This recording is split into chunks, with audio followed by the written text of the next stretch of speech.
হতে পারে, বাট আমি জানি না, আমি পলিটিক্স একদমই বুঝি না। হতে পারে আমার এমনও সিনেমা আছে, আমার সাইনিং করা সিনেমা, আমি আমার শুটিং এক সপ্তাহ পরে, আমার ড্রেস সব কিছু রেডি, জাস্ট এক সপ্তাহ পরে আমরা শুটিংয়ের ডেটও ফেলেছে, শুটিংয়ে যাব। হুট করে শুনি যে আমি ওই সিনেমাতে নাই। আমার এমন 3টা সিনেমা থেকে আমি বাদ পড়েছি, জানি না কেন।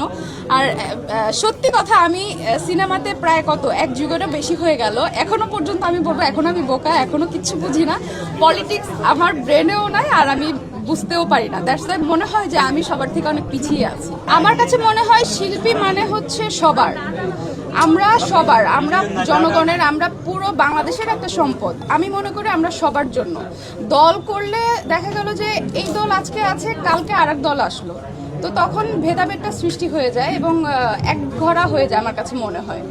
তো আমি রাজনীতি একদমই পছন্দ করি না। আমি মনে করি আমি একজন শিল্পী, আমি সবার সাথে কাজ করতে চাই, সবার হয়ে থাকতে চাই। যখন যে আসবে আমি তার সাথেই কাজ করতে চাই।